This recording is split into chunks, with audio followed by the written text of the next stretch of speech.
Kisah nyata sang miliarder, Nayeli dan warisan yang hilang. Seorang pelayan wanita di sebuah restoran mewah sedang membersihkan sisa makanan dari piring-piring. Seorang miliarder mengikutinya dan menemukan sesuatu yang mengejutkan. Budi Santoso menghentikan gelas kristalnya beberapa milimeter dari bibirnya. Napasnya tercekat. Gemuruh restoran paling eksklusif di Jakarta Selatan lenyap dari benaknya, digantikan oleh dengungan memekakkan telinga yang membuat darahnya berdesir dingin. Di depannya, hanya 3 meja terpisah, ada sebuah bayangan. Rekan bisnisnya dari Jerman sedang membicarakan merger farmasi senilai 50 juta dolar. Sang pengacara menggerakkan tangan menunjukkan grafik keuntungan. Budi tidak mendengar sepatah kata pun. Matanya yang gelap dan biasanya dingin terpaku pada area pelayanan di sudut, tempat para pelayan membuang piring kotor. Di sana, ada dia, Nayeli. Budi berkedip kuat, mengira stres sedang mempermainkannya, tetapi tidak. Itu adalah wanita yang sama yang ia tinggalkan 5 tahun lalu. Wanita brilian yang sama, seorang perawat UGD dengan masa depan cemerlang, satu-satunya orang yang mencintainya sebelum rekening banknya memiliki 9 angka 0. Namun, wanita yang ia lihat sekarang sama sekali tidak mirip dengan kenangan yang menghantuinya di malam-malam tanpa tidur. Ia mengenakan seragam medis biru navy, lusuh dan pudar karena sering dicuci. Di atas seragam itu, celemek hitam restoran yang ternoda minyak dan saus, rambutnya dikepang asal-asalan. Tangannya, yang dulu halus dan cekatan saat merawat luka, kini terbungkus sarung tangan karet kuning tebal. Retak karena sering dipakai, Budi merasakan pukulan fisik di perutnya. Ia mengamatinya bergerak dengan kecepatan yang gugup, hampir paranoid. Nayeli tidak sedang membersihkan meja. Ia sedang mencuri dengan gerakan terukur untuk menghindari perhatian manajer restoran. Nayeli mengambil sisa makanan dari piring-piring halus, potongan salmon setengah dimakan, roti utuh, sisa risotto. Semuanya segera dimasukkan ke dalam kantong plastik transparan, yang ia sembunyikan di ember pembersih di bawah meja pelayanan. Pak Santoso, apakah Anda setuju dengan klausul eksklusivitas? Tanya pengacara itu, menginterupsi lamunannya. Budi tidak menjawab. Matanya tidak lepas dari Nayeli. Ia melihat seorang pelayan berseragam rapi melewati Nayeli dan mendorongnya secara tidak sengaja dengan bahunya. Menyingkir, sampah, desis pelayan itu. Kesal karena harus menghindari pelayan kebersihan. Kalau manajer lihat kau mengais sisa makanan lagi, kau dipecat hari ini juga. Sang magnat, yang terbiasa menghancurkan perusahaan pesaing hanya dengan satu panggilan, merasa udara di sekitarnya menipis. Ia menunggu Nayeli bangkit, menunjukkan amarahnya yang tak terkendali, yang selalu menjadi ciri khasnya. Ia menunggu Nayeli berteriak, membela diri, tetapi tidak. Nayeli menundukkan kepalanya, bahunya merosot, pasrah, kalah. Ia menggumamkan permintaan maaf yang tak terdengar. Ia memegang erat kantong plastik berisi sisa makanan, dan melanjutkan membersihkan meja dengan lap kotor. Pemandangan itu meruntuhkan sesuatu di dalam diri Budi. Rasa bersalah yang telah ia kubur di bawah lapisan jas mahal, mobil lapis baja, dan rumah mewah berlantai marmer, meledak begitu saja. Pak Santoso, desak rekan bisnis Jerman itu, jelas kesal dengan ketidakpeduliannya. Budi meletakkan gelas kristalnya, membentur meja, menumpahkan anggur merah ke atas dokumen jutaan dolar. Cairan gelap itu menyebar seperti darah di atas kertas. Rapat selesai, kata Budi dengan suara yang begitu berat dan serak hingga membungkam semua orang di meja itu. Apa Budi? Kita akan segera menandatangani. Pengacaranya berusaha campur tangan dengan mata terbelalak. Budi bangkit tiba-tiba.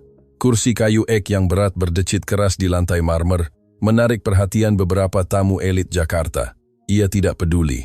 Ia tidak peduli dengan 50 juta dolar. Ia tidak peduli dengan merger. Ia melangkah menuju area pelayanan. Ia perlu berbicara dengannya. Ia perlu mengerti bagaimana wanita paling cerdas yang ia kenal bisa berakhir mengemis remah-remah dari orang kaya. Namun, tepat saat ia akan menyeberangi ruangan, pintu ganda dapur terbuka tiba-tiba. Manajer restoran muncul, menarik lengan Nayeli dengan kasar. Sudah kubilang aku tidak mau melihatmu di area makan dengan pakaian kotor itu, bentak manajer itu dengan suara rendah namun penuh racun. Ke belakang, buang sampahnya lewat belakang. Nayeli tidak melawan. Ia memegang erat 2 kantong plastik transparan beratnya dan menghilang, didorong oleh manajer menuju kedalaman dapur. Budi mengepalkan tangannya. Ia merasakan dorongan liar untuk pergi ke dapur, mencekik manajer itu dan membeli seluruh restoran hanya untuk memecatnya saat itu juga. Namun, ia menahan diri. Jika Nayeli melihatnya di sana dengan setelan Tom Ford seharga gam 10.000, penghinaan itu akan terlalu besar baginya. Ia harus tahu kebenarannya dulu. Ia harus tahu kemana ia pergi. Tanpa berpamitan kepada rekan bisnisnya, mengabaikan panggilan pengacaranya yang berteriak memanggil namanya di restoran, Budi berjalan cepat menuju pintu keluar utama. Permainan telah berubah. Masa lalu baru saja menghantam masa depannya. Malam di Jakarta panas dan menyesakkan. Budi keluar dari restoran hampir berlari. Petugas parkir valet nyaris tidak punya waktu untuk membawakan SUV lapis baja hitam arangnya. Sopir keamanan pribadinya membukakan pintu belakang seperti biasa. "Turun, Roberto. Aku yang akan menyetir hari ini," perintah Budi singkat. Sang penjaga keamanan berkedip bingung. Budi tidak pernah menyetir. "Tapi, Pak Santoso, protokol keamanan." "Turun dari mobilku sekarang," raung Budi. Sang sopir segera patuh. Budi naik ke kursi pengemudi, menyalakan mesin V8 dengan deru tumpul dan melaju tajam, meninggalkan lampu keemasan dan etalase mewah di jalan utama. Ia memutar setir ke arah geng belakang restoran. Ia tiba tepat waktu. Di bawah cahaya berkedip-kedip dari lampu jalan yang rusak, ia melihat Nayeli keluar dari pintu servis. Ia berjalan cepat, membungkuk karena beban 2 kantong plastik besar yang ia bawa. Ia tidak membawa tas atau jaket, hanya seragam lusuh itu dan sepatu kets usang yang berdecit di aspal basah. Budi mematikan lampu mobilnya. Dengan jarak aman 50 meter, ia mulai mengikutinya. Perjalanan itu adalah siksaan diam. Nayeli berjalan 5 blok hingga tiba di halte bus yang berkarat dan dirusak. Budi menghentikan SUV-nya di sudut, tersembunyi dalam bayangan. Ia melihat Nayeli memeluk dirinya sendiri dalam kegelapan. Ia melihat Nayeli memeriksa isi kantong plastik transparan miliknya. Budi menyipitkan matanya untuk melihat lebih jelas. Di bawah cahaya lampu mobil yang lewat, ia memperhatikan sesuatu yang aneh pada sampah yang dikumpulkan Nayeli, bukan hanya sisa makanan. Di kantong kedua ada kardus-kardus gepeng, botol-botol kaca kosong, dan apa yang tampak seperti selang infus yang diselamatkan dari wadah daur ulang apotek di sudut. Apa yang dilakukan seorang mantan perawat elit dengan sampah medis yang dibuang? Sebuah bus kota tua yang mengeluarkan awan asap hitam dari knalpotnya mengerem dengan berderit di depan halte. Nayeli naik sambil menyeret kantong-kantongnya. Budi menginjak pedal gas. SUV lapis baja yang megah itu mulai mengikuti transportasi umum yang lusuh. Pemandangan berubah drastis. Mereka meninggalkan gedung pencakar langit yang terang, rumah-rumah mewah dengan penjaga bersenjata, dan boulevard yang bersih. Bus mulai menanjak di jalan-jalan curam di pinggiran kota. Aspal menghilang, digantikan oleh tanah, lubang-lubang dalam, dan anjing-anjing liar kurus yang mengais di tumpukan sampah. Budi merasakan benjolan di tenggorokannya. Kontrasnya brutal. Ia tidur di atas spray sutra Mesir. Wanita yang ia sumpahi cinta abadi sedang melakukan perjalanan malam menuju kemiskinan mutlak. Bus akhirnya berhenti di bagian tertinggi dan tergelap dari kompleks pemukiman. Labirin rumah yang setengah jadi ditumpuk satu sama lain di lereng bukit. Dindingnya dari batu bata retak, terbuka, dan tanpa cat. Atapnya, lembaran logam berkarat sederhana yang ditopang oleh ban bekas agar tidak diterbangkan angin. Nayeli turun dari bus. Jalanan terlalu sempit dan terjal untuk SUV Budi. Ia mematikan mesin, melepaskan kunci pintu. Ia tahu ia melanggar semua aturan keamanan. Seorang pria dengan jam tangan Patek Philippe di pergelangan tangannya berjalan sendirian di lingkungan seperti itu di tengah malam adalah target bergerak. Tapi rasa takut tidak ada di benaknya saat itu. Hanya ada urgensi putus asa untuk mengetahui nasib Nayeli. Ia turun dari kendaraan, menginjak lumpur basah dengan sepatu Italianya. Ia menutup pintu tanpa suara dan mulai mengikutinya dengan berjalan kaki, menjaga jarak, menempel pada bayangan dinding yang belum selesai. Bau lembab, kayu bakar, dan saluran pembuangan memenuhi udara. Napas Budi berat. Ia melihat siluet Nayeli berjalan terhuyung-huyung menanjak. Berhenti sesekali untuk mengatur napas. Lututnya gemetar karena usaha membawa kantong, tetapi ia tidak berhenti. Ada urgensi dalam langkahnya, determinasi yang ganas. Akhirnya Nayeli berhenti di depan rumah paling kumuh di seluruh blok. Itu adalah struktur kecil yang hampir tenggelam di tanah. Pintunya hanyalah plat logam penyok, dikunci dengan rantai tipis, cahaya hangat, kekuningan, dan sangat redup merembes dari celah pintu. Budi bersembunyi di balik tembok blok beton, berjarak hanya 10 meter. Jantungnya berdebar kencang hingga dadanya terasa sakit. Ia mengamati Nayeli meletakkan kantong sampah di tanah. Ia melepas sarung tangan kuningnya dengan tergesa-gesa, memasukkan kunci berkarat ke gembok dan mendorong pintu logam berat itu. Pintu itu mengerang terbuka perlahan. Budi menahan napas. Ia akan keluar dari persembunyiannya. Ia akan meneriakkan namanya. Ia akan mengeluarkan cek. Ia akan melakukan apapun yang ia bisa untuk mengeluarkannya dari neraka ini. Ia segera melangkah maju, membuka mulutnya untuk berbicara. Tetapi kemudian sesuatu membuatnya benar-benar terpaku. Cahaya hangat dari dalam rumah menerangi wajah Nayeli, memperlihatkan senyuman tiba-tiba, senyuman penuh cinta murni dan putus asa yang menghapus semua kelelahan dari wajahnya. "Sudah sampai, cintaku," bisik Nayeli. Suaranya bergetar namun manis. Dari kegelapan di dalam rumah kumuh itu, kaki-kaki kecil telanjang berlari menuju pintu. Budi membeku. Matanya membelalak lebar. Rasa takut dan takjub menjalari tulang punggungnya, membuatnya terpaku di tanah berlumpur. Di ambang pintu, berpegangan pada kaki celana Nayeli, muncul seorang anak laki-laki. Ia berusia sekitar 4 tahun. Ia mengenakan kaos abu-abu yang terlalu besar untuk tubuh kecilnya yang kurus. Tetapi bukan kemiskinan anak itu yang membuat Budi kehabisan napas. Itu adalah wajahnya. Di bawah cahaya redup rumah seng itu, Budi melihat matanya sendiri, melihat hidungnya sendiri, melihat rambut hitam dan pemberontak yang sama yang ia miliki di masa mudanya. Anak itu batuk dengan keras, suara kering, dan sakit bergema dalam keheningan jalan sebelum ia mendongak ke arah Nayeli. "Bawa obatku, Ibu?" tanya si kecil dengan suara rapuh dan lelah. Budi mundur selangkah, membentur tembok beton dengan keras. Benturan itu membuatnya sesak napas. Ia mengulurkan tangan gemetar ke mulutnya, berusaha menahan teriakan teror murni dan kesadaran yang mengancam untuk merobek tenggorokannya. 5 tahun. Ia telah meninggalkannya tepat 5 tahun lalu. Sang miliarder, pria yang mengendalikan hidup dan mati di pasar farmasi, jatuh berlutut di lumpur dingin. Seluruh dunia runtuh di pundaknya. Anak yang sakit ini, bersembunyi dalam kemiskinan mutlak, adalah putranya. Lumpur dingin membasahi celana wol Italia Budi, tetapi ia tidak merasakan dingin. Ia tidak merasakan apapun selain detak jantungnya yang keras berdebam di tulang rusuknya. Berlutut dalam kegelapan, tangan terbenam di tanah basah di daerah kumuh Monterey. Ia tidak bisa mengalihkan pandangan dari pemandangan yang terbentang 10 meter di depannya. Pintu logam berkarat masih sedikit terbuka.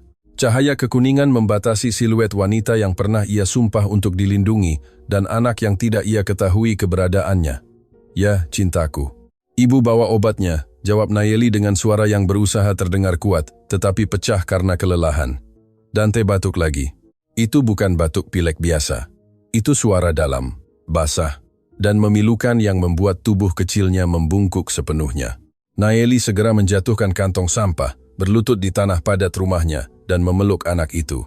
Budi menahan isakan, menutupi mulutnya dengan tangan berlumpur. Mata Dante adalah matanya, bentuk rahangnya, rambut gelap dan tebalnya.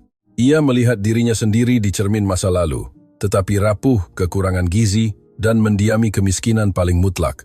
"Dadaku sakit, Bu," gumam anak itu, menyembunyikan wajahnya di leher Nayeli. "Nanti juga sembuh, sayangku, nanti juga sembuh. Lihat apa yang Ibu bawa." Dari persembunyiannya, Budi memaksakan pandangannya. Ia melihat bagaimana Nayeli, dengan tangan gemetar namun ahli, membuka kantong plastik yang ia ambil dari restoran. Ia tidak mengeluarkan makanan.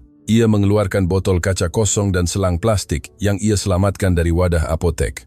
Budi, raksasa industri farmasi, pria yang memutuskan harga kesehatan setengah negara, menyaksikan dengan ngeri apa yang terjadi. Nayeli membawa botol-botol itu ke meja kayu reot kecil, mengeluarkan botol alkohol, jarum suntik baru yang ia beli dengan sedikit uang tipnya, dan mulai mencuci serta mensterilkan selang bekas dengan presisi klinis. Kemudian ia mengambil 3 botol yang tampak kosong. Dengan jarum halus, ia menarik sisa-sisa tetes terakhir dari masing-masing botol, mengumpulkan sedikit cairan transparan dalam alat suntik utama.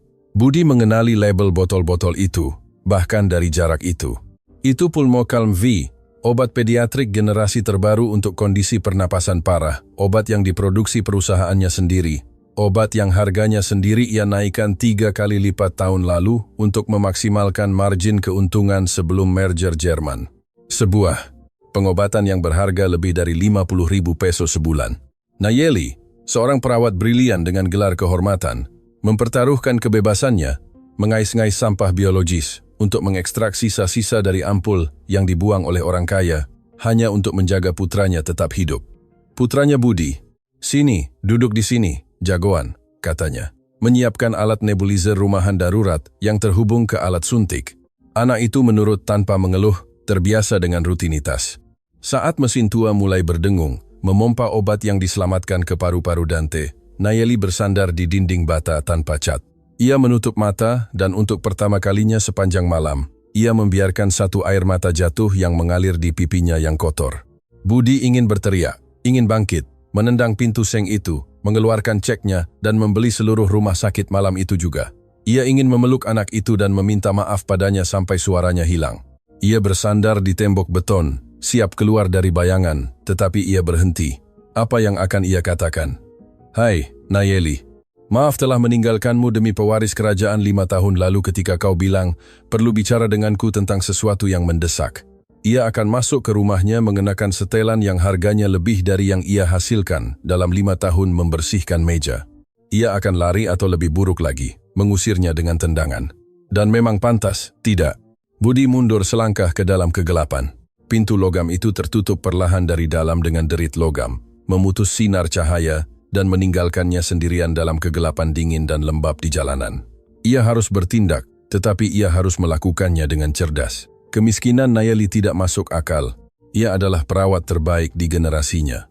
Ia dicari di rumah sakit swasta terbaik. Membersihkan sisa makanan di restoran bukanlah sekadar produk dari nasib buruk, itu adalah kemustahilan statistik. Seseorang telah menghancurkannya dan Budi akan mencari tahu siapa. Ia berjalan kembali ke SUV lapis bajanya. Sepatu Italianya rusak, jasnya ternoda lumpur, tetapi pikirannya bekerja dengan kecepatan mematikan. Ia menyalakan mesin V8. Deruannya memecah keheningan dini hari. Ia mengeluarkan ponsel satelitnya dari kompartemen dan memutar nomor terenkripsi. "Halo, Pak Santoso." Suara di ujung sana kasar, profesional, dan tanpa jejak tidur, meskipun sudah pukul 3 pagi. "Vargas, aku butuh semuanya, benar-benar semuanya." "Tentang siapa, Pak?" "Nayeli Rojas, mantan perawat di Rumah Sakit San Jose. Aku ingin tahu di mana dia selama 5 tahun terakhir, di mana dia bekerja, siapa yang mempekerjakannya, siapa yang memecatnya, rekening banknya, catatan medisnya. Aku ingin tahu siapa yang menjualnya roti dan siapa yang menagih airnya. Aku ingin itu di meja saya jam 7 pagi. Dam Vargas." "Ya, Pak. Jika kau menemukan bahwa seseorang menyakitinya, aku ingin nama orang itu tertulis merah." Matahari Monterey memukul jendela-jendela kaca besar gedung korporat Villa Lobos, tetapi kantor utama di lantai 40 diselimuti dingin yang membeku.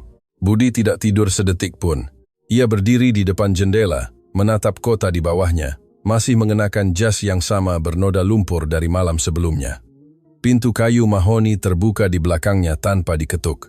Ignacio Vargas, seorang mantan perwira intelijen yang sekarang beroperasi sebagai penyelidik swasta paling kejam di kalangan elit Meksiko, memasuki kantor. Ia membawa tas kerja kulit hitam yang kaku. Ia tidak bertanya tentang penampilan bosnya yang lusuh. Ia hanya berjalan ke meja kaca tempered dan menjatuhkan map tebal. Suara itu bergema seperti tembakan dalam keheningan kantor. "Sulit digali, Pak Santoso," kata Vargas sambil menyilangkan tangan. "Seseorang sangat bersusah payah untuk menghapus wanita ini dari peta. Mereka tidak ingin membunuhnya. Mereka ingin memastikan ia tidak bisa bertahan hidup." Budi berbalik perlahan. Matanya merah. Ia berjalan ke meja dan membuka map. Halaman pertama adalah foto Nayeli, yang diambil 5 tahun lalu. Ia tersenyum dalam seragam putihnya yang sempurna. Halaman kedua adalah foto yang diambil kemarin. Nayeli keluar dari gang servis restoran membawa kantong sampah. Kontrasnya adalah tusukan langsung ke dada. "Jelaskan," perintah Budi dengan suara serak. "Nayeli Rojas tidak mengundurkan diri dari karirnya, Pak. Ia dicabut izinnya, tepat 4 tahun dan 11 bulan lalu." Budi melakukan perhitungan mental seketika, sebulan setelah ia meninggalkannya dan menikahi Fabiola untuk mengonsolidasikan merger perusahaan keluarga mereka. "Mengapa?" tuntutnya, membalik halaman-halaman yang penuh dengan stempel pengadilan dan akta notaris. Ia dituduh lalai medis berat dan pencurian narkoba di Rumah Sakit San Jose. Tuduhannya brutal. Menurut berkas, ia mencuri morfin dan obat-obatan pediatrik mahal dari inventaris untuk menjualnya di pasar gelap, mengubah catatan, membahayakan nyawa pasien. Budi membanting tinjunya ke kaca meja dengan begitu keras hingga strukturnya berderit. Bohong, raungnya, meludahkan kata-kata dengan amarah tak terkendali. Nayeli tidak akan pernah melakukan itu. Panggilannya adalah hidupnya. Ia lebih memilih mati kelaparan daripada mencuri satu pil dari pasien. Itu rekayasa, Pak. Itu rekayasa, Pak. Jawab Vargas dengan ketenangan klinis. Tidak terpengaruh oleh ledakan amarah itu. Dan Dewan Medis juga mengetahuinya. Saat itu, bukti kuat masih kurang. Kasus akan dibatalkan. Tetapi kemudian seseorang campur tangan. Budi membeku. Tetesan keringat dingin mengalir di tengkuknya. Ia mendongak ke arah penyelidik. Siapa? Vargas mengulurkan tangan, mengambil dokumen dari bagian bawah map dan menggesernya ke atas meja. Itu adalah transfer bank internasional senilai 3 juta peso yang ditujukan ke rekening pribadi Direktur Rumah Sakit San Jose, tertanggal sama ketika Nayeli dicabut lisensi medisnya selamanya. Pengirim uang tercetak, jelas di kepala surat bank. Dana perwalian keluarga Mendoza. Udara keluar dari paru-paru Budi. Dunia mulai berputar dengan cepat di sekelilingnya. Mendoza, nama belakang istrinya, Fabiola. Istrinya saat ini, Nyonya Fabiola Mendoza de Santoso, mengelola dana perwalian itu saat itu. Itu belum semuanya. Lanjut Vargas seolah membaca cuaca. Nyonya Rojas mencoba mencari pekerjaan di rumah sakit umum, klinik kecil, bahkan apotek lingkungan. Setiap kali ia berhasil mendapatkan wawancara, firma hukum keluarga Mendoza mengirim surat ancaman tuntutan miliaran dolar atas penutupan penjahat kepada klinik manapun yang berani mempekerjakannya. Budi jatuh kembali ke kursi kulitnya. Laporan itu adalah akta eksekusi. Fabiola tidak hanya memecatnya, ia memburunya secara sistematis, memblokir setiap pintu, menutup setiap peluang, mencekiknya, sampai satu-satunya pilihan yang tersisa bagi salah satu perawat terbaik di negeri ini adalah mengumpulkan sampah di restoran agar tidak mati kelaparan. Mengapa? Bisik Budi, merasakan tenggorokannya tercekat. Mengapa begitu kejam? Fabiola sudah menang. Aku menikah dengannya. Kerajaan farmasi yang terkutuk itu bersatu. Nayeli tidak pernah mencariku. Mengapa menghancurkannya seperti ini? Vargas terdiam sejenak. Ekspresi wajahnya, yang biasanya seperti batu, menunjukkan kilatan belas kasihan yang tulus. Ia membalik halaman terakhir laporan. Itu adalah catatan medis darurat dari klinik kecil di pinggiran kota bertanggal 4,5 tahun lalu. Akta kelahiran. Karena Nyonya Rojas tidak sendirian ketika Anda meninggalkannya, Pak Santoso, kata Vargas dengan suara sangat pelan. Nyonya Fabiola mengetahui apa yang tampaknya Anda abaikan. Nayeli Rojas sedang hamil dan keluarga Mendoza tidak akan pernah mengizinkan anak haram mempertaruhkan warisan dan kendali mutlak atas monopoli farmasi yang sedang mereka bangun bersama Anda. Keheningan di lantai 40, sangat mutlak. Memekakkan telinga, Budi mengambil akta kelahiran itu dengan tangan gemetar. Di sana tercetak dalam tinta hitam, nama bayi yang baru lahir, Dante Rojas. Bagian di mana nama ayah seharusnya tertulis, menyakitkan dibiarkan kosong. Budi menutup mata dan bayangan Dante batuk dalam kegelapan di rumah berdinding seng dengan lantai tanah, menggunakan alat nebulizer darurat dari sisa sampah medis, menghantamnya dengan kekuatan lokomotif barang. Putranya, pewaris sah dari semua kerajaan kaca dan baja tempat ia duduk. Istrinya tahu. Istrinya telah mendanai penderitaan wanita yang ia cintai untuk mengubur putranya sendiri hidup-hidup. Budi membuka matanya. Rasa bersalah yang melumpuhkan yang mendominasinya sepanjang subuh telah lenyap sepenuhnya. Sebagai gantinya, api gelap, kemarahan membunuh, dan terukur menguasai setiap sel tubuhnya. Ia berdiri. Posturnya berubah. Ia bukan lagi pengusaha yang kalah. Ia adalah predator yang siap menghancurkan kerajaannya sendiri. Vargas, kata Budi, dengan suara sedingin neraka. Pak, batalkan semua pertemuan saya. Bekukan rekening bank pribadi saya yang bersama Fabiola. Blokir aksesnya ke kartu kredit. Dan segera hapus namanya dari properti. Pak, itu akan memicu perang hukum dengan keluarga Mendoza malam ini juga. Saham perusahaan akan anjlok. Biarkan saja, putus Budi, mengancingkan jasnya yang bernoda lumpur dengan ketenangan mutlak. Aku ingin keluarga itu keluar dari sini sebelum tengah malam. Aku akan membakar perusahaan ini sampai ke dasarnya jika perlu. Budi mengambil kunci SUV-nya dari meja dan berjalan dengan langkah kokoh menuju pintu keluar. Kemana Anda pergi, Pak? Tanya Vargas. Budi berhenti di kusen pintu. Matanya bersinar dengan tekad ganas dan berbahaya. Untuk mencari manajer restoran dan kemudian menjemput keluarga saya. Deru mesin V8 memantul di dinding kaca distrik keuangan. Budi Santoso mengemudi seperti orang kesurupan. Ia menerobos jalan-jalan eksklusif Jakarta Selatan, mengabaikan lampu lalu lintas dan batas kecepatan. Ban SUV, lapis baja berat itu berdecit keras saat mengerem mendadak di depan pintu masuk utama restoran. Ia tidak menunggu petugas parkir valet. Ia membiarkan kendaraan menyala, memblokir pintu masuk mobil mewah, dan mendorong pintu mahoni berat dengan kekuatan yang membuat kaca bergetar. Interior restoran sedang ramai jam makan siang. Eksekutif, politisi, dan wanita dari kalangan atas memenuhi meja-meja, tetapi Budi tidak melihat satupun dari mereka.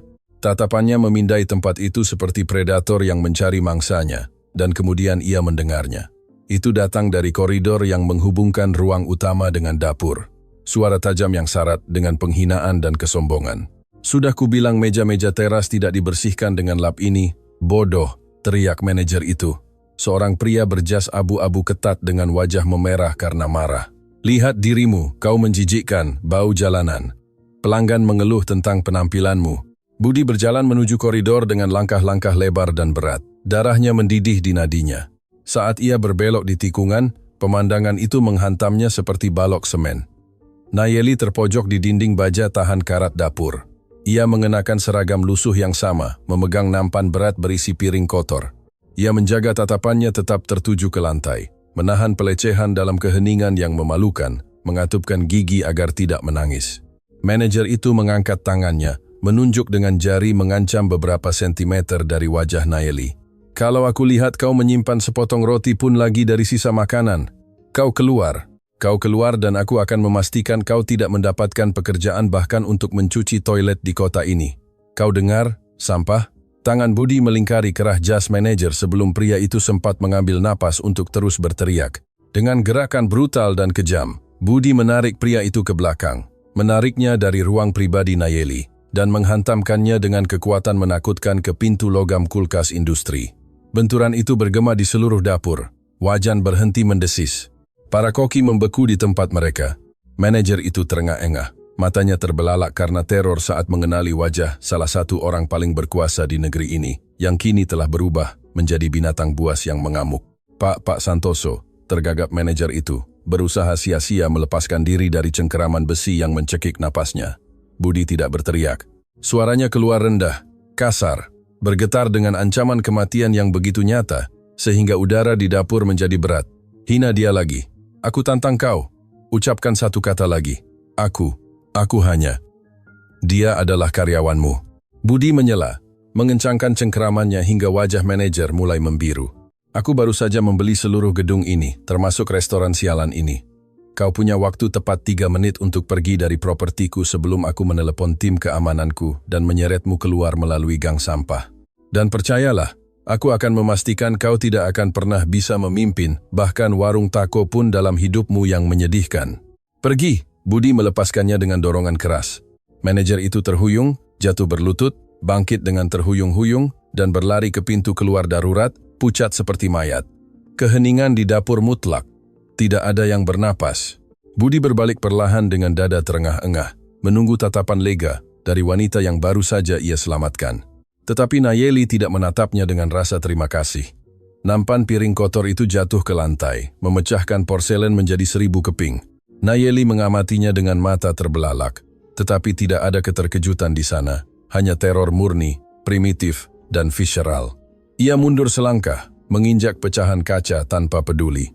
Napasnya cepat, tak menentu. Nayeli, bisik Budi melangkah ke arahnya, mengulurkan tangan gemetar. Semua kekuatan dan amarah yang ia tunjukkan sedetik yang lalu lenyap sepenuhnya. Nayeli, kumohon. Itu bukan satu-satunya yang keluar dari bibir Nayeli. Penolakan yang penuh kepanikan. Ia berbalik dan berlari. Ia mendorong pintu ganda servis keluar dan melesat ke gang belakang. Nayeli, tunggu! Teriak Budi berlari mengejarnya. Matahari sore yang tak kenal ampun menghantam aspal gang, membanjiri udara dengan bau sampah dan kelembaban. Budi keluar ke cahaya yang membutakan dan melihatnya beberapa meter di depan, berusaha keras membuka gembok berkarat sepedanya yang tua. Budi menyusulnya dalam 3 langkah. Ia memegang lengannya dengan lembut, takut memecahkannya. Lepaskan aku, teriak Nayeli dengan kekuatan yang menyayat hati. Ia berbalik dengan amarah singa yang terpojok dan mendorong dadanya dengan kedua tangan, menggunakan seluruh kekuatannya yang tersisa. Budi terhuyung mundur, terkejut dengan kekerasan reaksinya. "Jangan sentuh aku, jangan berani menyentuhku, Pak," teriaknya dengan air mata amarah dan keputusasaan mengalir di pipinya yang bernoda keringat. "Untuk apa kau datang? Untuk mempermalukanku? Untuk melihatku merangkak? Kau sudah lihat aku jadi seperti apa. Sekarang pergi, Nayeli, dengarkan aku. Demi Tuhan, aku tahu segalanya. Aku pergi ke rumahmu semalam, aku mengikutimu. Aku melihat anak itu." Kata-kata itu seperti peluru yang ditembakkan dari jarak dekat. Nayeli membeku sepenuhnya. Warna kulitnya menghilang. Tangannya yang bersarung tangan plastik kuning jatuh ke sisinya, gemetar tak terkendali. Ia membuka mulutnya untuk berbicara, tetapi udara sepertinya tidak sampai ke paru-parunya. "Aku melihatnya, Nayeli," lanjut Budi dengan suara pecah, melangkah hati-hati ke arahnya, dengan air mata penderitaan murni terbentuk di matanya. "Aku melihat apa yang kau lakukan dengan jarum suntik. Aku melihat obat apa yang kau ambil. Aku melihat bagaimana perusahaanku sendiri mencuri nyawa anak itu. Aku tahu tentang pencabutan izin medis. Aku tahu tentang rumah sakit San Jose. Aku tahu itu Fabiola." Nayeli menutup mata dan mengeluarkan isakan tertahan yang merobek tenggorokannya. Ia menutupi wajahnya dengan tangan kotornya, ambruk ke dinding bata gang. Ia bukan lagi singa yang mengamuk. Ia adalah wanita yang hancur, lelah sampai tulang oleh perang yang telah ia lawan sendirian dalam kegelapan selama 5 tahun. Budi mendekat, memperpendek jarak, dan berhenti beberapa sentimeter darinya. Ia ingin memeluknya, ia ingin menyembunyikannya dari dunia, tetapi ia tahu ia tidak punya hak, tidak setelah apa yang ia lakukan padanya. "Maafkan aku," bisik Budi. Dan untuk pertama kalinya dalam seluruh kehidupan dewasanya, pria yang mengendalikan sebuah kerajaan menangis di depan orang lain. "Oh, maafkan aku tidak tahu." "Aku bersumpah demi hidupku, Nayeli. Aku tidak tahu ia menghancurkanmu. Aku tidak tahu kau dicabut izinnya." Nayeli perlahan mengangkat wajahnya. Matanya yang merah dan bengkak menatapnya dengan kebencian dingin dan mendalam yang membuat darah Budi berdesir. "Dan apa gunanya permintaan maafmu, Budi?" Ia meludah dengan suara yang syarat racun. "Permintaan maafmu tidak membeli obat anakku. Permintaan maafmu tidak menghilangkan demamnya. Permintaan maafmu tidak menghapus malam-malam yang harus kutiduri di jalanan karena ketakutan bahwa antek-antek istrimu memburuku." Budi merasakan dunia kehilangan keseimbangan. "Antek senteng apa?" tanyanya, merasakan kekosongan di perutnya. "Nayeli, katakan yang sebenarnya. Anak itu, anak yang kulihat di rumah Seng itu, Dante." Keheningan di gang menjadi tak tertahankan, hanya terpecah oleh suara lalu lintas yang jauh dan napas terengah-engah keduanya. Nayeli menatap matanya dengan dada naik turun dengan keras. "Ya, Budi," katanya dengan kejernihan yang tajam seperti pisau bedah. "Itu anakmu." Kata-kata itu melayang di udara gang yang panas, berat dan definitif. "Itu anakmu." Budi mundur selangkah, terhuyung-huyung. Konfirmasi itu, yang diucapkan dari bibir wanita yang ia cintai, adalah pukulan yang menghancurkan. Lututnya terasa lemas sejenak. Ia mengulurkan tangan ke kepalanya, menyisir rambut gelapnya, tidak mampu memproses besarnya tragedi yang diciptakan oleh ambisinya sendiri, seorang anak. Ia punya anak berusia 4 tahun. Seorang anak yang tinggal di rumah berdinding bata terbuka dan beratap seng, yang menghirup obat-obatan daur ulang dari sampah biologis, sementara ia tidur di rumah mewah seharga 40 juta peso. "Mengapa kau tidak memberitahuku?" tanya Budi dengan suara patah hati di ambang keputusasaan. "Mengapa kau tidak mencariku? Aku akan meninggalkan Fabiola. Aku akan membatalkan merger. Aku akan meninggalkan segalanya. Semuanya jika kau memberitahuku kau hamil."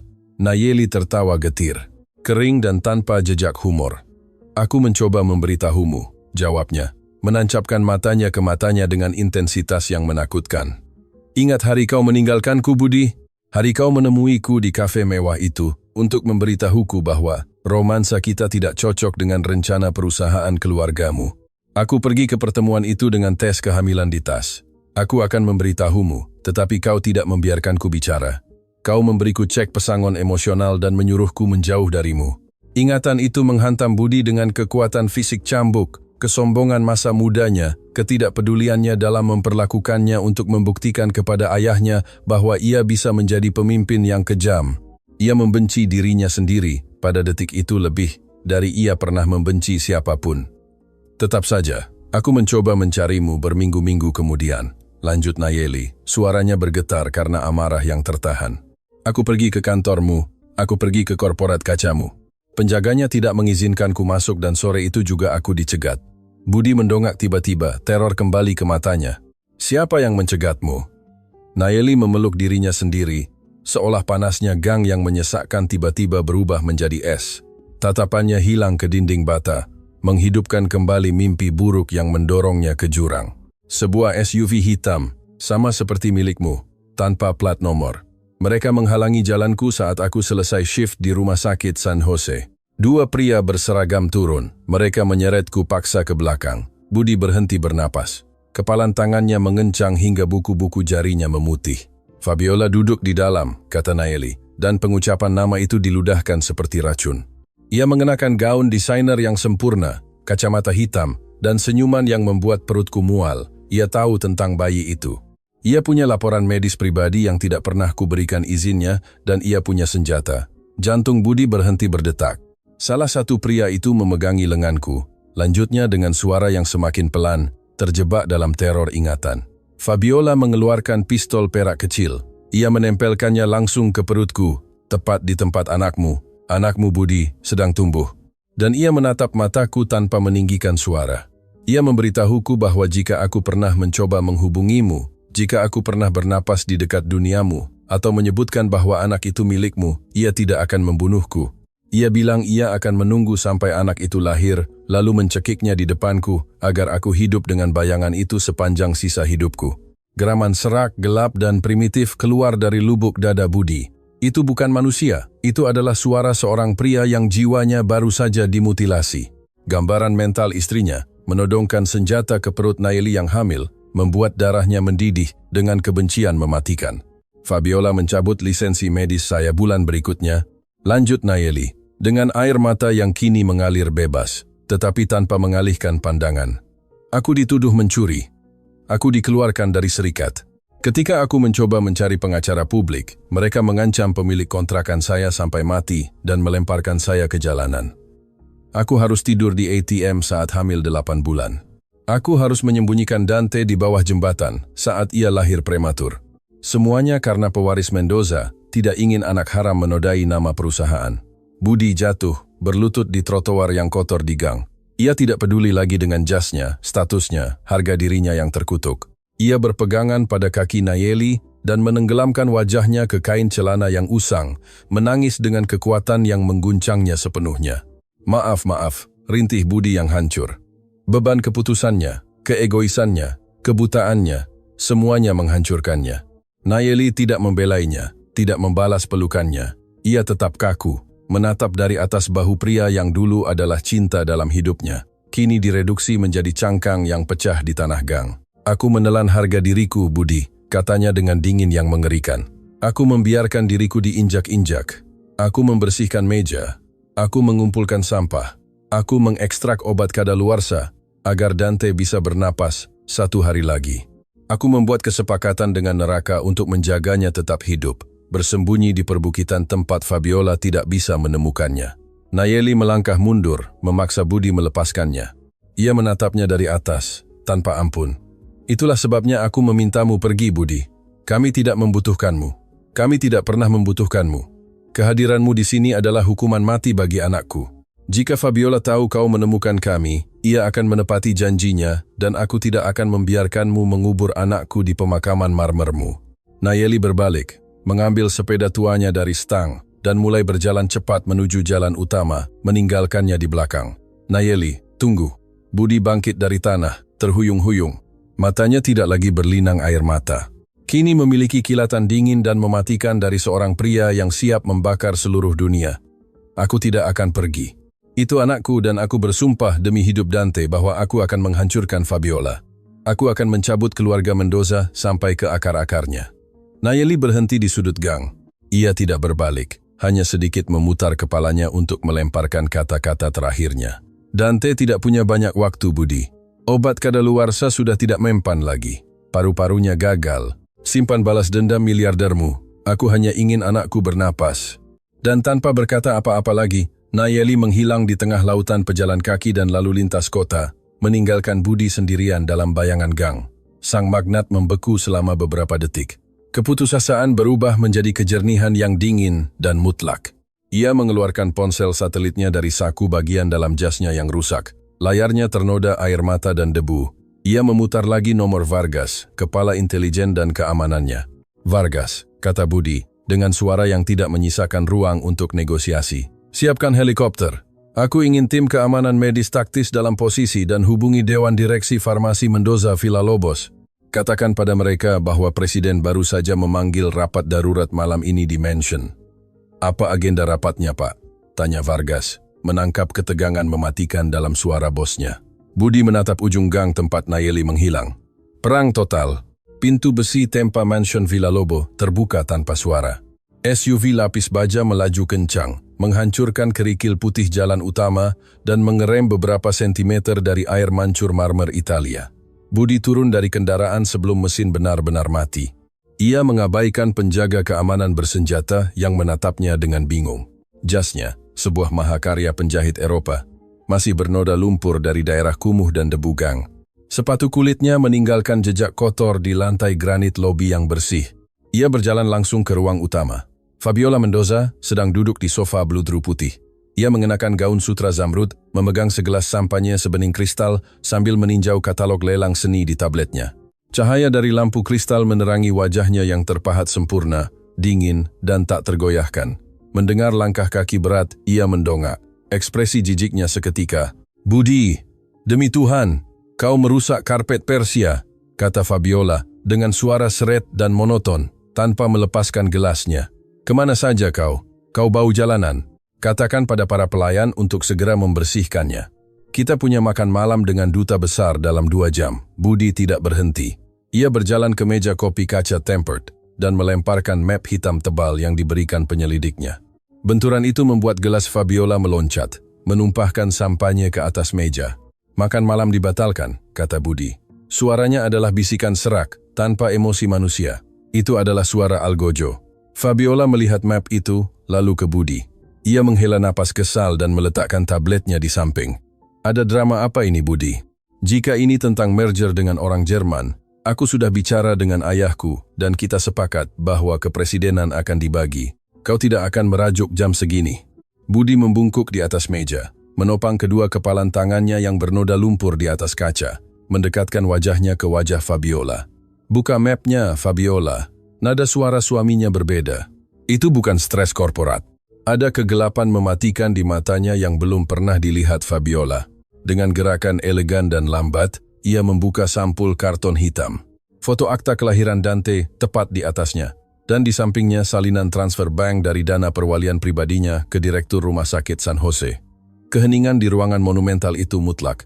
Suara air jatuh di air mancur luar terdengar memekakkan telinga. Budi mengamati setiap ekspresi mikro di wajah istrinya. Ia mengharapkan kepanikan, ia mengharapkan penyangkalan, ia mengharapkan air mata palsu. Tetapi Fabiola Mendoza hanya menutup map itu dengan tenang. Ia mengambil serbet linen untuk membersihkan sampahnya yang tumpah di jari-jarinya dan menatap lurus ke mata Budi. "Wow, butuh 5 tahun untuk kau mengetahuinya. Kupikir anjing pelacak keamananmu lebih efisien." Sinisme kata-katanya seperti tembakan langsung. Budi mengatupkan rahangnya hingga giginya berderit. "Kau mengakuinya?" Geram Budi, merasakan darahnya mendidih di pelipisnya. "Kau mengaku menghancurkan hidup wanita yang tidak bersalah. Kau mengaku menodongkan pistol ke perut wanita hamil anakku." Fabiola berdiri, merapikan gaun sutranya. Ia tidak mundur. "Putramu." Ia tertawa kering tanpa humor. "Tolonglah, Budi. Bajingan itu tidak ada apa-apanya. Ia adalah kesalahan pria lemah yang tidak tahu di mana ia berdiri. Ketika keluarga saya menginvestasikan miliaran untuk menyelamatkan perusahaan farmasi, menyedihkan Anda dari kebangkrutan. Kami tidak melakukannya agar Anda berakhir bermain rumah-rumahan dengan seorang perawat yang kelaparan.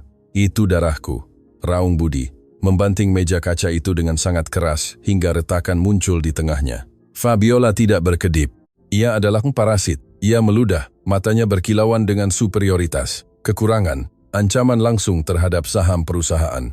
Jika wanita itu membuka mulutnya, skandal publik akan menghancurkan merger sebelum dimulai. "Saya melakukan apa yang tidak Anda miliki keberanian untuk lakukan. Saya membersihkan kekacauan Anda. Saya melindungi kerajaan kita. Anda seharusnya berlutut berterima kasih kepada saya." Budi menatapnya dan untuk pertama kalinya dalam 5 tahun pernikahan, ia melihat monster sebenarnya yang ia bagi ranjang dengannya. Monster es dan keserakahan. "Kau sakit," bisik Budi, perlahan menegakkan tubuh. Amarah yang meledak digantikan oleh ketenangan yang mengerikan. "Saya pragmatis," jawab Fabiola sambil menyilangkan tangan.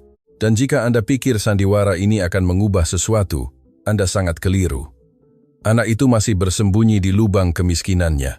Ia masih seorang kriminal yang dicabut izinnya, dan saya masih memiliki 49% hak suara di Dewan Direksi.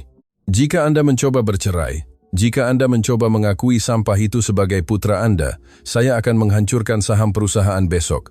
Saya akan membuat Anda bangkrut." Budi tidak berteriak, tidak menghinanya. Ia hanya memasukkan tangannya ke saku celananya yang rusak. "Sudah terlambat untuk itu, Fabiola." Fabiola mengernyitkan dahi bingung untuk pertama kalinya. "Apa yang kau bicarakan?" Budi mengeluarkan ponselnya dan menunjukkan layarnya. Ada email yang dikirim ke seluruh Dewan Direksi, Bank Internasional, dan media keuangan negara. "Saat saya datang, Vargas mengeksekusi perintah Omega," kata Budi, menikmati bagaimana warna menghilang dari wajah istrinya. "Saya membekukan rekening perusahaan, mentransfer likuiditas dana perwalian Anda ke surga pajak di bawah kendali eksklusif saya. Dan saya baru saja membocorkan dokumen suap Anda kepada Direktur Rumah Sakit San Jose kepada pers." Mata Fabiola membelalak lebar. Kepanikan akhirnya memecah topeng porselennya. "Kau gila, itu penipuan, kau akan menghancurkan perusahaan. Kau akan menghancurkan dirimu sendiri. Saya membangun perusahaan ini, dan saya akan membakarnya sampai menjadi abu, sebelum memberikan 1 sen pun kepada Anda." Sentak Budi, melangkah ke arahnya, memaksanya mundur. "Anda tidak punya uang lagi, Fabiola. Anda tidak punya kekuatan lagi. Kartu Anda diblokir. Penjaga keamanan Anda sekarang hanya bekerja untuk saya. Budi, kau tidak bisa melakukan ini. Ayahku akan menghancurkanmu di pengadilan. Biarkan saja ia mencoba. Anda punya 10 menit untuk mengemas gaun sutra Anda dan pergi dari rumah saya. Jika Anda masih di sini saat jam berdentang, saya akan membiarkan Vargas menyeret Anda keluar melalui taman depan, di depan para fotografer yang sudah berkemah di luar." Budi membelakanginya, meninggalkannya gemetar, terengah-engah, terjebak dalam kehancuran instan yang baru saja menimpanya. Ia berjalan menuju tangga utama. Perang baru saja dimulai, tetapi setidaknya ia telah memenggal kepala ular itu. Sekarang hanya satu hal yang penting, Dante. Kantor pribadi Budi di lantai 3 mansion gelap. Satu-satunya cahaya berasal dari monitor di mejanya, di mana grafik saham farmasi Mendoza, Villa Lobos, mulai anjlok setelah kebocoran skandal. Budi melepas jasnya yang bernoda lumpur dan melemparkannya ke lantai. Ia membuka kancing kerah ke mejanya, merasa untuk pertama kalinya dalam bertahun-tahun ia bisa bernapas. Ia telah meledakkan bom nuklir dalam hidupnya sendiri, tetapi ia tidak merasa menyesal. Ia merasa urgensi. Ia menekan interkom mejanya. "Vargas, siap," jawab suara logam kepala keamanan itu seketika. Fabiola sudah pergi. Meninggalkan properti 2 menit yang lalu dengan taksi, Pak. Para sopir diperintahkan untuk tidak membawanya. Ia histeris. Pengacara ayahnya sudah membanjiri saluran telepon kita, mengancam tuntutan pidana dan blokir perintah. Abaikan saja mereka. Aku tidak peduli dengan tuntutan. Aku ingin kau melacak tim spesialis paru anak terbaik di Jakarta. Beli waktu mereka. Katakan bahwa aku akan membayar 3 kali lipat dari gaji tahunan mereka. Siapkan helikopter di atap segera. Kita akan pergi ke bukit. Aku akan mengeluarkan Nayeli dan Dante dari rumah Seng itu malam ini juga. Walaupun ia mau atau tidak, Pak. Protokol ekstraksi. Suara dering ponsel pribadi Budi menyala Vargas. Budi melihat layar. Itu nomor tak dikenal. Jantungnya berdebar tak wajar. Rasa dingin karena teror murni menjalari tengkuknya. Ia menjawab sambil membawa perangkat itu ke telinganya dengan tangan gemetar. "Halo?" Di ujung sana tidak ada salam, hanya suara kacau alarm medis, tangisan jauh, dan suara-suara berteriak dalam gema steril. Dan kemudian suara Nayeli yang patah, terkoyak, sepenuhnya hancur. "Budi, aku isakan Nayeli." Suaranya adalah benang keputusasaan murni. Budi melompat berdiri, mendorong kursi kulit ke belakang dengan kasar. "Nayeli, ada apa? Di mana kau?" "Tolong aku, kumohon Budi, tolong aku, mohon Nayeli," menyeret kata-katanya di antara air mata yang tak terkendali. Kebanggaan yang telah ia pertahankan utuh di gang telah lenyap sepenuhnya. Dante tidak bernapas lagi. Dante tidak bernapas lagi. Seluruh dunia berhenti untuk Budi Santoso. Dinding kantornya yang mewah tampak menutupinya. Apa maksudmu ia tidak bernapas?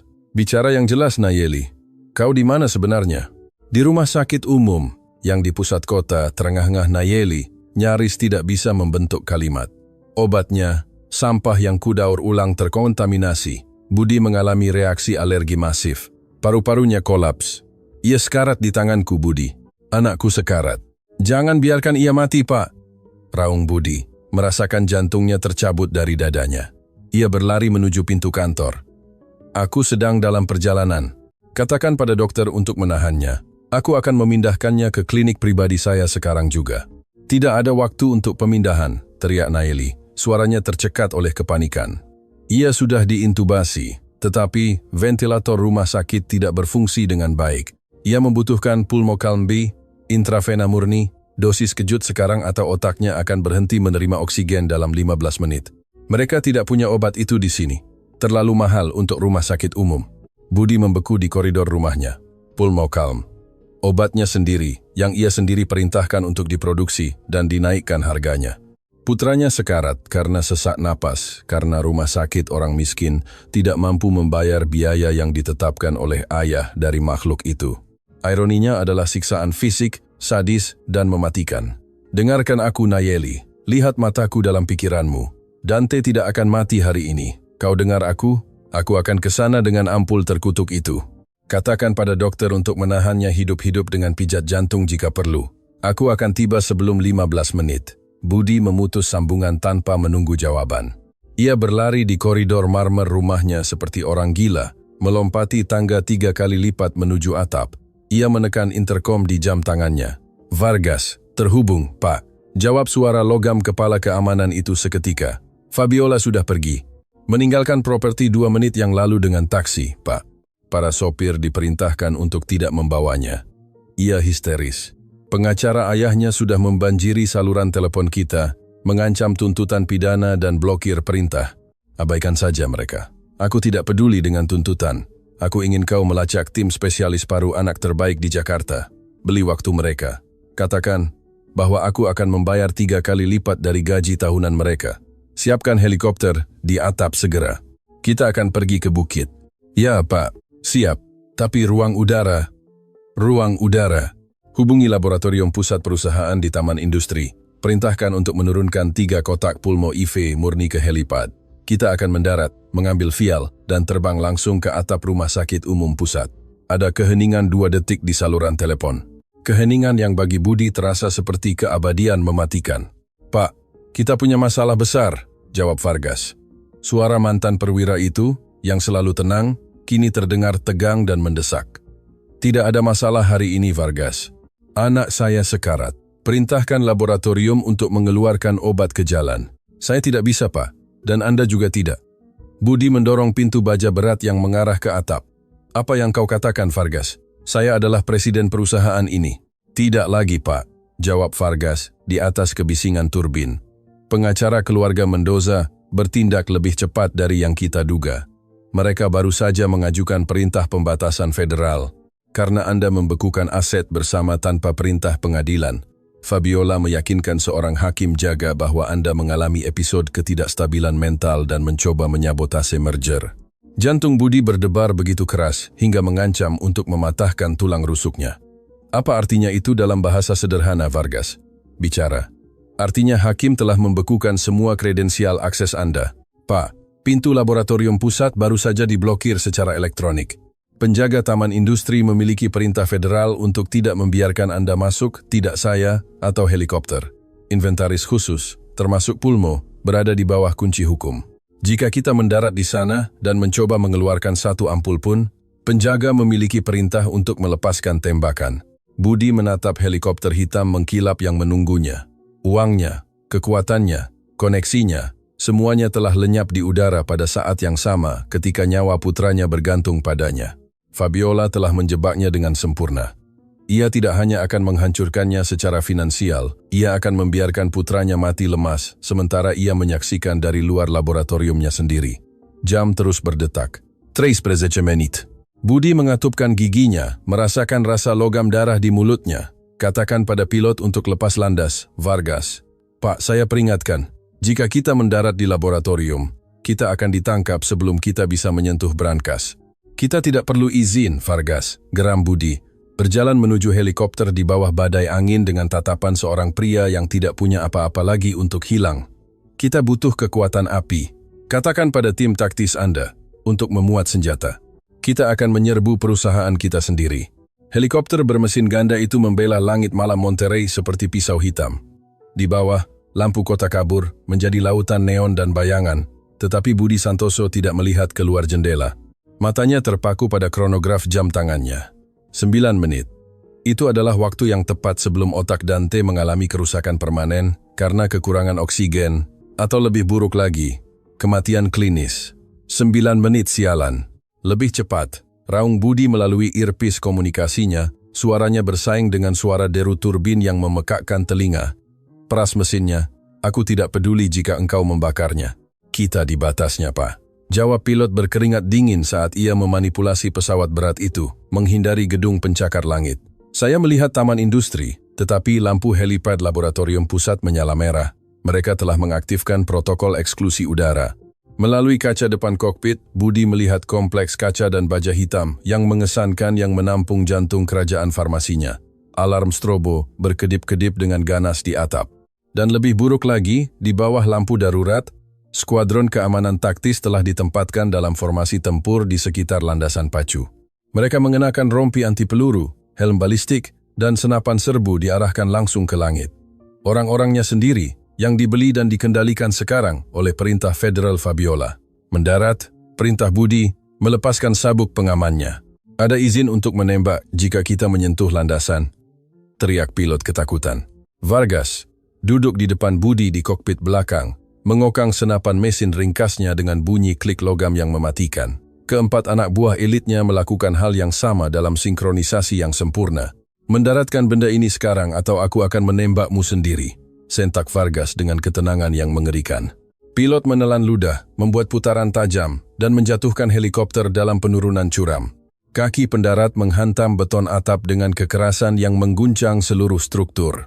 Sebelum bilah baling-baling berhenti berputar, Budi menendang pintu geser dan melompat ke atap, terbungkus dalam angin ribut yang memekakkan telinga dari rotor. Berhenti di situ, Pak Santoso, teriak Kapten Skuadron Darat melalui megafon dari jarak 20 meter. Selusin titik laser merah langsung tertancap di dada Budi dan kepala Vargas. Kami punya perintah pembatasan federal eksekutif. Kompleks ini dalam karantina. Turun dari platform dan angkat tangan ke kepala. Budi tidak berhenti. Ia tidak mengangkat tangannya. Bahkan tidak berkedip melihat 12 senapan yang mengarah ke jantungnya. Ia berjalan langsung ke garis tembak, dengan langkah berat dan tegas seperti dewa perang turun ke dunia bawah. Vargas dan timnya maju, mengapitnya, membentuk perisai manusia asimetris dengan senjata terangkat, siap melepaskan pembantaian di atap perusahaan mereka sendiri. Tembak jika kau punya nyali, Ramirez, raung Budi, mengenali kapten penjaga berdasarkan nama belakangnya. Tembak. Dan aku bersumpah, aku akan membunuh mereka semua sebelum tubuhku menyentuh tanah. Putraku sekarat di rumah sakit umum dan aku datang untuk obatnya. Menyingkir dari jalanku, Kapten Ramirez ragu-ragu. Jarinya gemetar di pelatuk. Ia bekerja untuk perusahaan. Ya, tetapi Budi Santoso adalah perusahaan. Kemarahan iblis di mata magnat itu bukanlah kemarahan seorang eksekutif yang putus asa, melainkan kemarahan seorang ayah yang siap menumpahkan darah di atap. Ramirez menurunkan laras senapannya 1 inci. Itu sudah cukup. Buka jalan, teriak kapten kepada anak buahnya yang menyingkir. Para tentara bayaran menurunkan senjata mereka, membela seperti Laut Merah. Budi melewati mereka tanpa melihat ke belakang, diikuti dari dekat oleh Vargas, menendang pintu akses ke poros lift. Lantai kolme. Brankas pendingin keamanan tinggi, perintah Budi saat memasuki lift kaca. Vargas menggeser kartu akses utamanya. Lift turun dalam jatuhnya terkontrol, menelan lantai dalam hitungan detik. Keheningan di dalam kabin terasa menyiksa. Budi melihat jamnya. 7 menit. Pintu terbuka di lantai bawah. Udara AC di lantai 3 sangat dingin. Di depan mereka berdiri pintu bundar titanium murni setebal 2 meter tertanam di dinding beton bertulang. Itu adalah brankas tempat vial lini pertama, prototype, dan bahan biologis paling berharga dan berbahaya di benua itu disimpan, di antaranya Pulmocalm B. Budi berlari ke panel kontrol samping, meletakkan telapak tangan kanannya di pemindai biometrik dan mendekatkan matanya ke pembaca retina. Lampu hijau horizontal memindai wajahnya. Sistem berdengung. Budi menahan napas, menunggu bunyi klik kebiasaan dari roda gigi titanium yang terlepas. Sebagai gantinya, lampu hijau berkedip dan berubah menjadi merah menyala yang mematikan. Suara wanita sintetis bergema di koridor bawah tanah. Akses ditolak. Kredensial biometrik diblokir. Kunci keamanan berdasarkan perintah Dewan Direksi. Kode override diperlukan. Budi mundur seolah tertinju rahang. Ia memukul panel kaca dengan tinju terkepalnya, memecahkan layarnya berkeping-keping. Vargas, ledakkan pintu ini. Pasang C4 di engselnya. Teriak Budi yang benar-benar kalap. Suaranya pecah karena kepanikan. Vargas berlari ke pintu titanium, memeriksa bingkai segel vakum dan menggelengkan kepalanya perlahan. Saya tidak bisa, Pak. Anda membayar saya untuk bisa melakukannya. Ledakkan pintunya. Bukan pintunya, Pak, tapi isinya, teriak Vargas sambil meraih bahu Budi untuk membuatnya bereaksi. Anda sendiri yang merancang brankas ini. Itu disegel dalam vakum yang diatur suhunya. Jika saya meledakkan bahan peledak plastik untuk membuat celah, gelombang kejut dan perubahan tekanan instan akan menguapkan semua vial kaca di dalamnya. Pulmocalm V adalah senyawa yang tidak stabil. Ia akan menjadi debu jika kita meledakkan brankas. Seluruh dunia runtuh di kepala Budi. Ia terhuyung mundur, menyandarkan punggungnya ke dinding beton yang dingin. Kecerdasannya sendiri, paranoia korporatnya, obsesinya untuk melindungi miliaran dolarnya baru saja menjadi makam putranya. Fabiola tahu. Ia tahu bahwa ia akan mencoba masuk dengan paksa, dan ia tahu bahwa kekerasan tidak akan membantunya. Itu adalah blokade, master, jebakan yang tidak bisa ia keluar dengan menembak. 6 menit. Ponsel Budi bergetar di sakunya. Ia mengeluarkannya dengan tangan gemetar. Itu adalah pesan teks dari Nayeli, hanya 2 kata yang membekukan jiwanya. Ia anoksik. Cepat. Dante menjadi biru. Oksigen tidak lagi mencapai organ-organnya. Ia sedang mati lemas. Budi menutup mata dan menjatuhkan setetes air mata karena ketidakberdayaan murni, tebal dan berat yang mengalir di pipinya yang kotor. Ia menatap brankas titanium. Putranya berada di seberang kota, sekarat, dan obatnya berjarak 3 meter, tersembunyi di balik tembok birokrasi, balas dendam, dan baja yang tak tergoyahkan. Ia membuka matanya. Keputusasaan lenyap, digantikan oleh kejernihan yang dingin, mutlak dan menakutkan. Hanya ada satu kunci untuk membuka pintu itu, dan itu akan menghabiskan semua yang ia miliki. Budi membuka kunci ponselnya, mengabaikan pesan Nayeli, dan memutar nomor langsung melalui saluran terenkripsi. Berdering sekali, berdering 2 kali. Pada dering ketiga, panggilan video terhubung. Layar menyala, menampilkan wajah Fabiola Mendoza. Ia duduk di kantor mewah kayu ceri ayahnya, merokok sebatang rokok ultra tipis. Senyuman halus, beracun, dan penuh kemenangan melengkungkan bibirnya yang dicat merah sempurna. Ada masalah masuk ke rumahmu sendiri, cintaku? Tanya Fabiola, dengan nada kepalsuan yang membuat rahang Vargas menegang saat mendengarnya melalui speaker. Budi tidak membuang waktu, tidak berteriak padanya, tidak menghinanya. Setiap detik yang ia habiskan untuk ego adalah detik oksigen yang ia curi dari putranya. Apa maumu? Tanya Budi dengan suara datar. Mati, memegang ponsel di depan wajahnya di koridor bawah tanah. Beri harga, Fabiola. Sebutkan angkanya. Apa yang kau butuhkan untuk mengetik kode di sistemmu dan membuka brankas ini sekarang? Fabiola menghisap rokoknya dan menghembuskan asap perlahan ke depan kamera. Wah, di mana singa yang marah yang mengusirku dari mansionku setengah jam yang lalu? Di mana pria yang akan membakar duniaku sampai menjadi abu? Ia mengejek sambil membungkuk ke depan. Kau bilang kau mengambil semuanya, Budi, tetapi sepertinya kau lupa bahwa Dewan Direksi dapat membatalkan kredensial keamananmu jika aku membuktikan bahwa kau adalah risiko bagi perusahaan dan menyerbu laboratoriummu sendiri dengan tentara bayaran bersenjata. Ya, katakanlah hakim memihakku. 5 menit, Fabiola. Putraku mati dalam 5 menit. Sebutkan hargamu yang terkutuk. Fabiola menghapus senyumannya dari wajahnya. Matanya berubah menjadi 2 potong bara api. Semuanya. Kata itu bergema di dinding beton lantai koma 3. Aku ingin 51% saham Anda dengan hak suara. Dikte Fabiola dengan kecepatan mematikan seekor hiu mencium darah. Aku ingin paten eksklusif Pulmo Calm B dan semua biologis yang sedang dikembangkan. Aku ingin mansion di San Pedro, aku ingin dana investasi di Kepulauan Cayman, dan aku ingin tanda tangan Anda di akta pengunduran diri mutlak sebagai CEO Farmasi Mendoza Villalobos, menyerahkan kendali penuh dan abadi kepada keluarga saya. Vargas mendengar tuntutan itu, melangkah maju dengan cemas. Pak, jangan lakukan itu, bisik kepala keamanan. Ini bunuh diri finansial. Kekayaan Anda bernilai lebih dari 4 miliar dolar. Ia akan membuat Anda benar-benar bangkrut. Anda bahkan tidak akan punya uang untuk membeli bahan bakar helikopter untuk kembali. Budi mengangkat tangan, membungkam Vargas seketika. Ia tidak mengalihkan pandangan dari layar ponsel. Kirim kontrak digital, perintah Budi tanpa suaranya bergetar. Fabiola mengangkat alisnya, benar-benar terkejut bahwa tidak ada keberatan atau negosiasi. Tim pengacara saya sudah menyusunnya, katanya. Menekan tombol di komputernya di luar kamera. Itu ada di kotak masuk Anda. Kontrak pintar.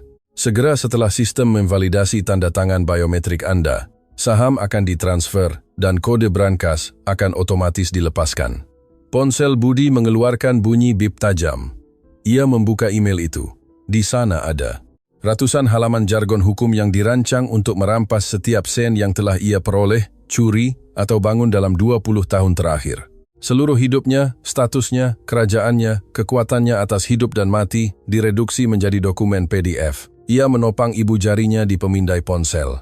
Sejenak ia ragu, memikirkan rapat dewan, rasa hormat para politisi, pesawat pribadi, dan mahkota raja yang ia kenakan sejak kematian ayahnya. Dan kemudian ia teringat rumah seng kecil itu. Ia teringat mata hitam Dante, menatapnya dalam kegelapan, batuk darah. Ia teringat Nayeli berlutut mencuci sampah.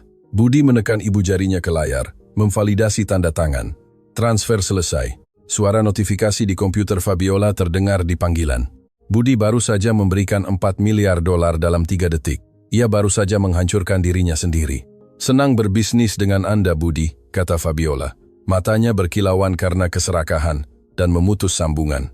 Ada 1 detik keheningan mematikan di bawah tanah. Vargas menahan napas, lalu klik klik klik. Baut mekanis raksasa dari pintu titanium mulai menarik diri. Alarm merah padam, digantikan oleh cahaya putih lembut rumah sakit. Dengan desisan dekompresi yang berat, pintu bundar setebal 2 meter itu terbuka perlahan. Budi tidak menunggu hingga terbuka sepenuhnya. Ia menyelinap melalui celah, masuk dari samping ke dalam freezer hiperbarik. Dingin ekstrem pada suhu 30 derajat membakar paru-parunya saat ia menghirup, tetapi ia tidak peduli. Ia berlari menyusuri koridor rak logam yang tertutup embun beku. Baris 3, bagian B, kritis pediatrik. Di sana ada kotak termal biru mengkilap kecil dengan logo perusahaan yang tidak lagi dimilikinya, Pulmo Calm V, intravena. Ia meraih kotak itu dengan kedua tangan, merasakan nilainya lebih dari semua emas di planet ini. Ia berlari keluar dari brankas, mendorong Vargas ke lift. Ke helikopter sekarang, teriak Budi, menekan tombol naik dengan marah. Mereka naik ke atap seperti kilat. Budi melompat ke dalam kokpit pesawat sebelum roda pendarat sepenuhnya stabil. Rumah Sakit Umum Pusat, perintahnya sekuat tenaga sambil mengamankan kotak biru di pangkuannya. Kita punya waktu 4 menit. Jika kau tidak tiba dalam 3, aku akan melemparkanmu keluar. Helikopter lepas landas dengan sudut bunuh diri, meninggalkan gedung korporat kaca, meninggalkan kekayaan Budi, meninggalkan pria yang dulunya ia adalah. Saat lampu kota berlalu dengan kecepatan vertiginous, Budi meremas kotak biru kecil itu ke dadanya, menodai logo dengan darah dan lumpur jasnya.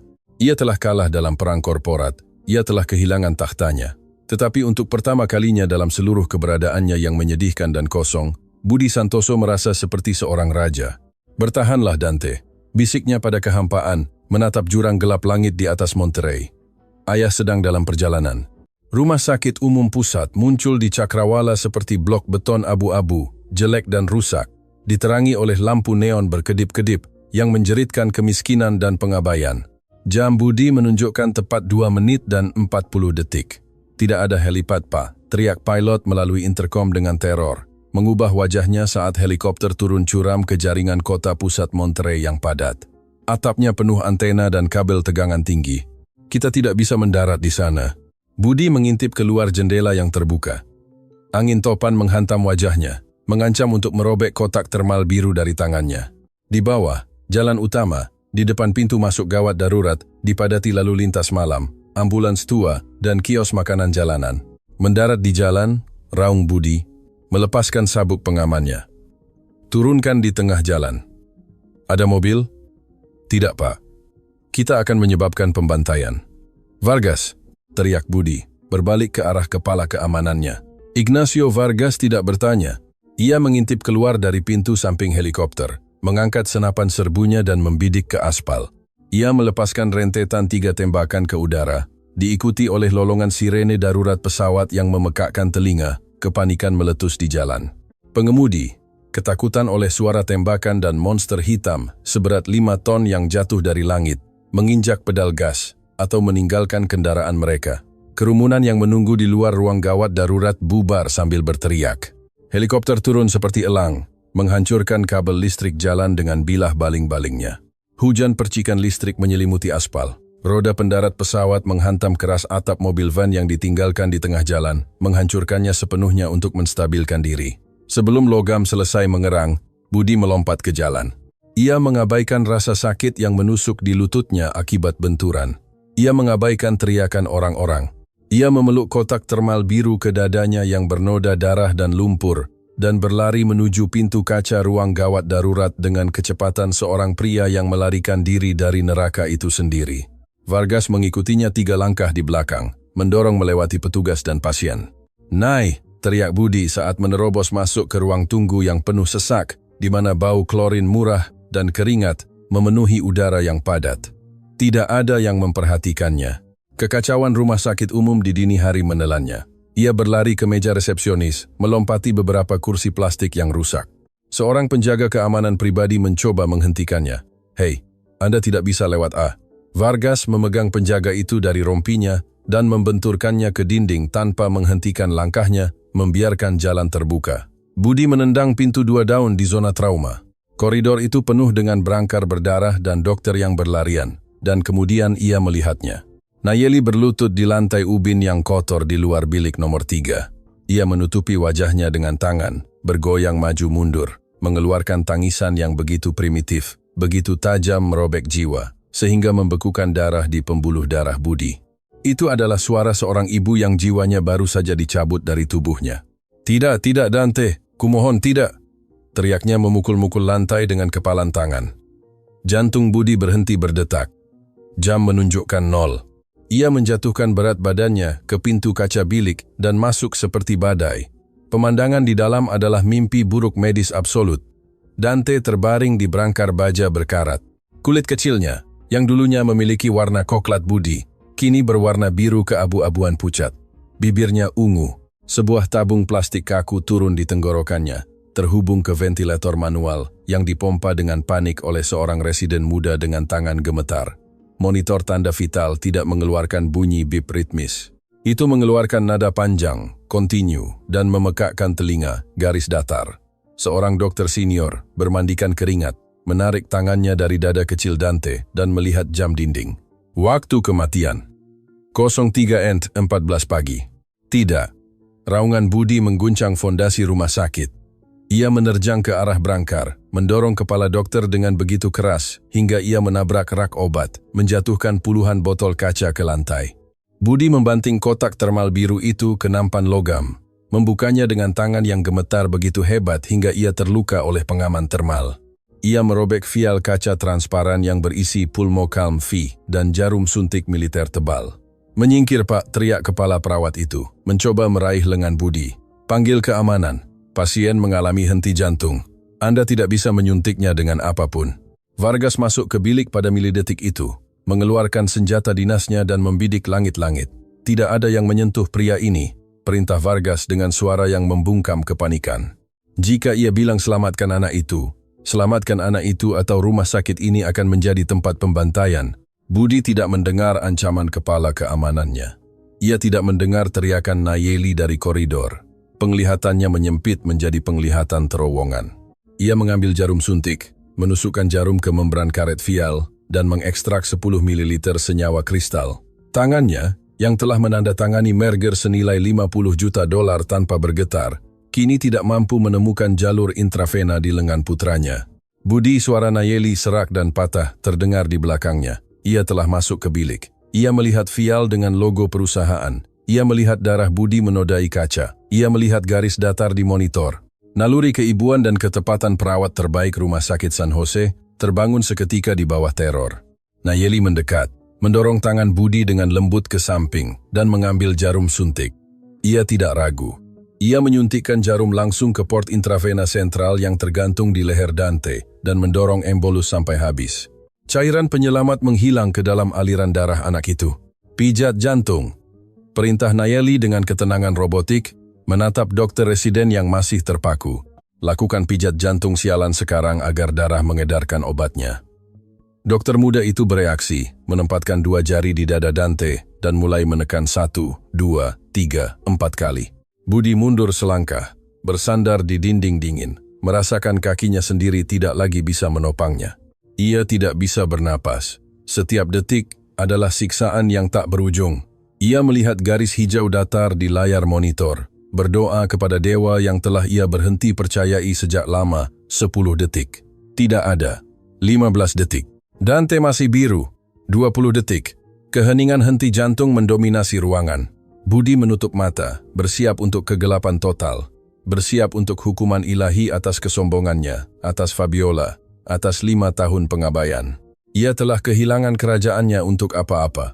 Ia terlambat. Dan kemudian, bip. Budi membuka mata dengan keras. Bip, bip. Garis datar di layar monitor melengkung membentuk gunung hijau kecil. Lalu satu lagi dan satu lagi. Dada Dante melengkung tajam di atas berangkar, seolah-olah seberkas petir tak terlihat telah menembus tulang punggungnya. Mata kecilnya terbuka lebar, merah, mencari udara dengan keputusasaan ganas. Dokter residen mencabut tabung dari tenggorokannya. Seketika, Dante menghirup. Itu adalah suara basah, dalam, serak. Suara terindah yang pernah didengar Budi Santoso dalam 48 tahun hidupnya. Anak itu batuk dengan keras, memuntahkan cairan paru-paru ke atas baju Nayeli, dan kemudian mengeluarkan tangisan keras, jernih, dan penuh oksigen murni. Warna sianotik mulai memudar dari kulitnya, digantikan oleh merah muda yang hangat dan vital. Nayeli ambruk ke dada putranya, memeluknya dengan kekuatan protektif, menguburkan wajahnya di lehernya saat ia menangis terseduh-seduh, tetapi kali ini itu adalah tangisan terima kasih mutlak. Dokter rumah sakit umum saling memandang tak percaya. Mereka baru saja menyaksikan keajaiban medis yang didorong oleh obat yang belum pernah mereka lihat di tangan mereka. Budi merosot di dinding hingga jatuh duduk di lantai ruang gawat darurat yang kotor. Pria 4 miliar dolar itu, Raja Kristal, menyembunyikan wajahnya di lututnya dan mulai menangis dalam diam. Bahu-bahunya bergetar hebat. Ia telah kehilangan farmasi Mendoza Villalobos. Ia telah kehilangan kekayaannya, rumahnya, masa depan korporatnya. Tetapi garis monitor terus berbunyi keras, ritmis, tak terhentikan. Bip, bip, bip. Budi tersenyum di antara air mata. Ia tidak pernah merasa begitu kaya raya. Fajar menyingsing di atas Monterey seperti kebakaran lampu oranye dan ungu, menerangi kekacauan perkotaan. 4 minggu telah berlalu. Skandal keuangan terbesar dekade ini masih mendominasi tajuk berita. Dewan Direksi Farmasi Mendoza, yang kini dipimpin oleh Fabiola, telah menemukan hadiah beracun yang ditinggalkan Budi untuk mereka. Ya, ia memiliki kendali penuh. Ya, ia memiliki patennya, tetapi Budi telah mengosongkan dana penelitian dan membatalkan kontrak internasional sebelum menandatangani penyerahannya. Fabiola tidak mewarisi kerajaan, ia mewarisi cangkang kosong dan utang miliaran dolar. Saham telah anjlok 60%. Keluarga Mendoza bangkrut, tenggelam dalam audit federal karena suap rumah sakit yang dibocorkan Budi. Tetapi Budi tidak peduli lagi dengan semua itu. Udara di daerah perbukitan terasa segar. Aspal yang hancur lembab karena hujan semalam. Budi berjalan di jalan sempit dan terjal di daerah kumuh. Ia tidak lagi mengenakan jas Tom Ford seharga 10.000. Ia mengenakan celana jeans usang, sepatu bot kerja sol tebal, dan kemeja katun kotak-kotak dengan lengan digulung hingga siku. Tidak ada pengawal, tidak ada SUV lapis baja.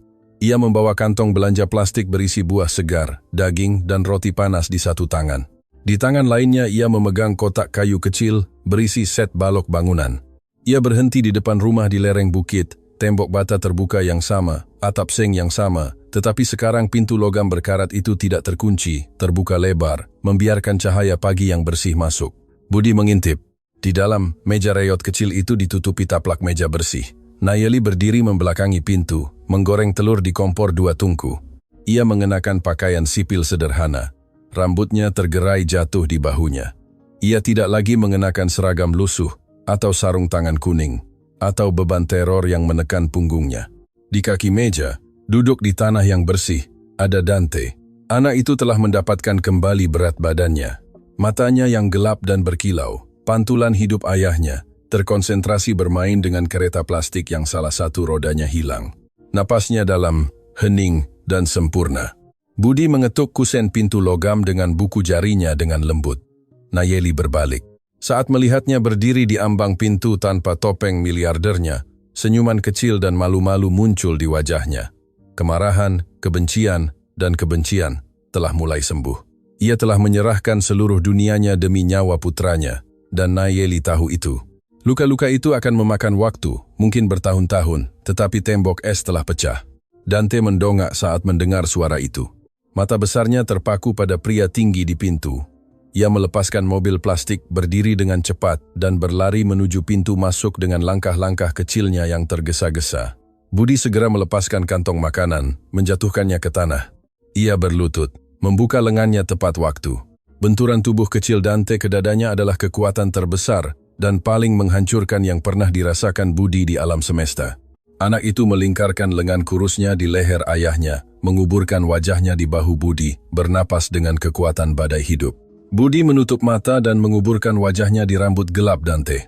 Ia menghirup bau sabun murah dan kehidupan murni.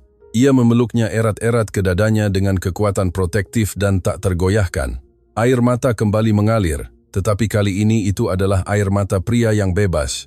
"Halo juara," bisik Budi dengan suara patah karena cinta paling murni dan liar yang bisa dimiliki manusia. Dante sedikit memisahkan diri, menatap matanya, dan memberinya senyuman besar tanpa sedikit pun jejak penyakit atau ketakutan. "Kau bawakan balokku, ayah," kata anak itu, menunjuk kotak yang jatuh di tanah. Kata ayah melayang di udara, sederhana rumah seng. Ia tidak bergema di koridor marmer, tidak diucapkan di depan ahli waris korporat atau di rapat pemegang saham. Ia diucapkan di jantung kemiskinan, di mana Budi Santoso menemukan satu-satunya kekayaan sejati dalam hidupnya. Budi membalas senyumannya, mengambil balok kayu dan mengangkat putranya ke pelukannya, mengangkatnya dari tanah, seolah-olah ia adalah piala paling suci di dunia. Ia masuk ke rumah di mana aroma kopi segar dan kehangatan rumah menyambutnya. Kerajaan kaca telah jatuh menjadi abu, tetapi kerajaan darah baru saja mulai dibangun.